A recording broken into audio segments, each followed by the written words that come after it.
ہم عرفہ میں قیام کرتے ہیں اور منا جاتے ہیں، پھر اس کے بعد ہم سعی کرتے ہیں صفا اور مروہ کے بیچ، اور پھر ہم جا کے شیطان کو پتھر مارتے ہیں۔ ہم سب نے جناب ابراہیم علیہ السلام کی کہانی میں سنا ہے نا کہ ہم شیطان کو پتھر مارتے ہیں اور اسے ہم رمے جمرات کہتے ہیں۔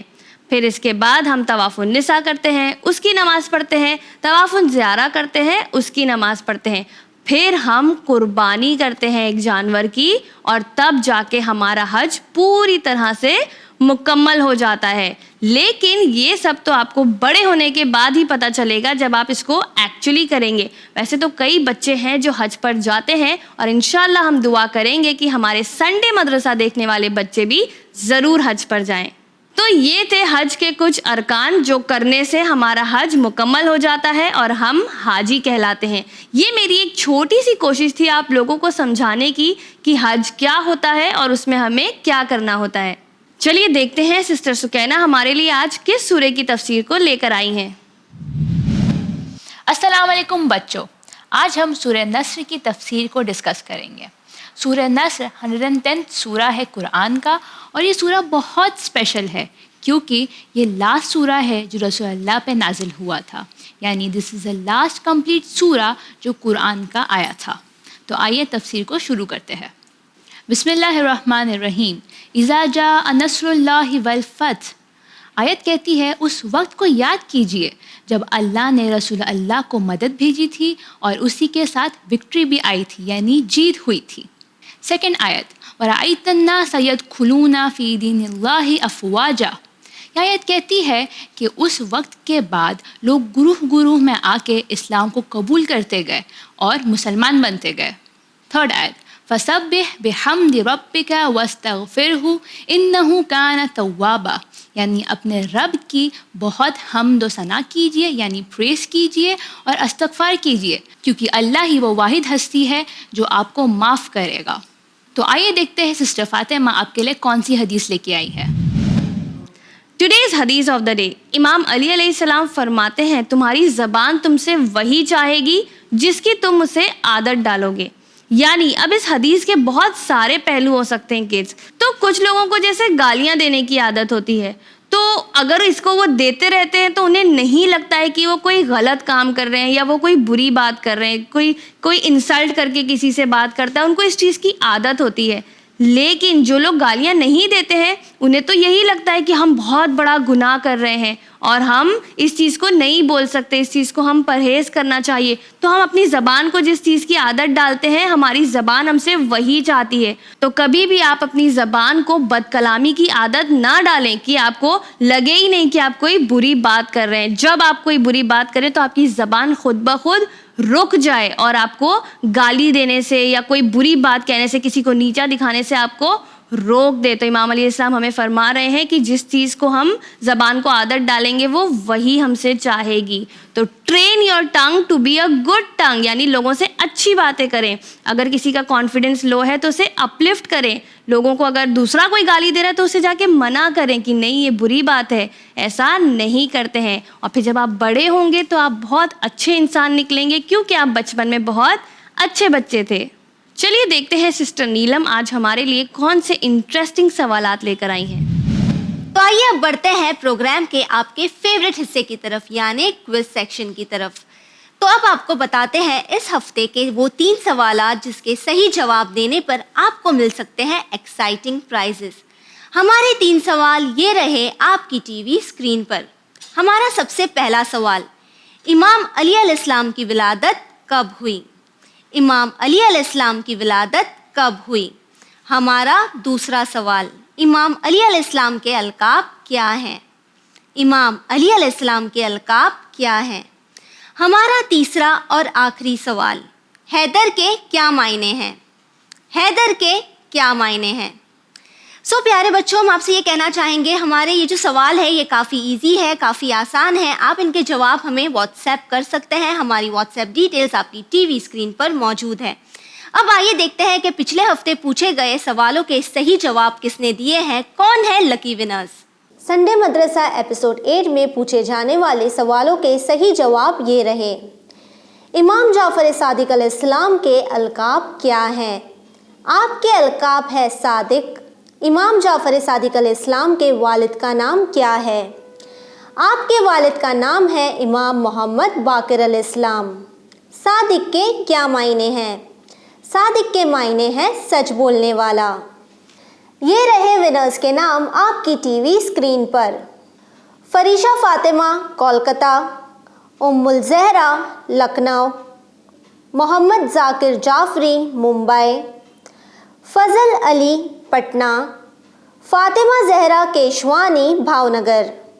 سو پیارے بچوں، ہم امید کرتے ہیں کہ ہمارے پروگرام کے ذریعے آپ کی معلومات میں اضافہ ہو رہا ہے، آپ ہمارے پروگرام کو پسند کر رہے ہیں۔ ہمارے پیرنٹس سے ہم یہی کہنا چاہیں گے کہ آپ کی رائے، آپ کے رسپانسز ہمارے لیے کافی اہم ہیں۔ آپ انہیں لکھ بھیج سکتے ہیں winislam@gmail.com پر۔ اسی کے ساتھ ٹیم سنڈے مدرسہ کو دیجیے اجازت، پر بنے رہیے چینل ون کے ساتھ۔ پیغام انسانیت، شکریہ۔